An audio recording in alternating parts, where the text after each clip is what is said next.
Welcome to Telugu capital TV. నేను మీ రమ్య. ఈరోజు మనతో పాటు ఉన్నారు ప్రముఖ అడ్వకేట్ శశికాంత్ గారు. సార్ నమస్కారం. నమస్తే అమ్మా. సార్, ఇప్పుడు మనం చూస్తున్నాం ఈ మహేశ్వరం జిల్లాలోని నాగరంలో 42 ఎకరాల కుంభకోణం జరిగింది అని వింటూనే ఉన్నాం. దాంట్లో ముఖ్యంగా బీఆర్ఎస్ నేతలు ఎక్కువగా ఇన్వాల్వ్మెంట్ ఉన్నట్టు చూపిస్తున్నారు. దాంట్లో ఐఏఎస్ ఆఫీసర్ అమయ్ కుమార్ కూడా ఉన్నారు. సో ఇదంతా ఏంటి, ఏం జరగబోతుంది? కేసీఆర్ కూడా స్పందించబోతున్నారా? తప్పకుండా బీఆర్ఎస్ నేతలు అందులో ఉన్నారు అని చెప్తున్నప్పుడు గత ప్రభుత్వం ముఖ్యమంత్రి కేసీఆర్ కాబట్టి తప్పకుండా కేసీఆర్ గారు దీనికి స్పందించాల్సి వస్తుంది. ముఖ్యంగా మనం తీసుకుంటే ఇలాంటి కేసెస్లో సరే, ఇప్పుడు ఈ కేసు అంటే ఒక 42 ఎకరాలు అందులో కుంభకోణాలు జరిగినాయి, అందులో ఐఏఎస్ ఆఫీసర్ అమయ్ కుమార్ గారు ఉన్నారంటారు. కేసు కూడా నమోదైంది, వాళ్ళు రెవెన్యూ అధికారులు కూడా ఉన్నారంటారు. కేసు కూడా నమోదైంది. దాంతోపాటు బీఆర్ఎస్ నేతలు కూడా కొంతమంది ఉన్నారు, వాళ్ళపైన కూడా కేసులు నమోదని అంటున్నారు. సరే, ఈ కేసు నమోదైంది కాబట్టి ఈ కుంభకోణంలో ఏముందో మనకు కొన్ని రోజుల తర్వాత బయటకు వస్తే అప్పుడు మనం డిస్కస్ చేసుకోవచ్చు. అయితే ముఖ్యంగా నేను చెప్పేది ఏంటి అంటే, ఇప్పుడు చాలామంది రియల్ ఎస్టేట్ మార్కెట్లో చాలామంది మనం చూస్తే కట్టలు పేపర్లు పట్టుకొని బయట తిరుగుతూ ఉంటారు.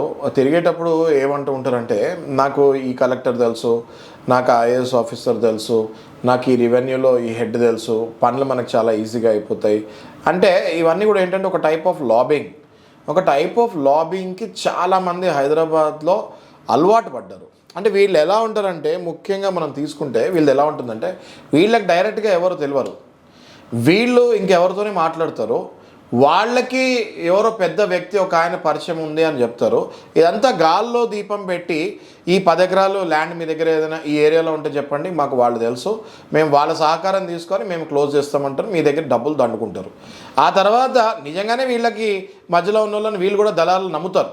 ఆ తర్వాత డబ్బులు తీసుకున్న తర్వాత వీళ్ళు కూడా నిజంగానే వెళ్ళి వాళ్ళకి డబ్బులు ఇస్తారు. ఆ తర్వాత ఆ డబ్బులు తీసుకున్న తర్వాత వాళ్ళ చేతులు ఎత్తేస్తడం జరుగుతుంది.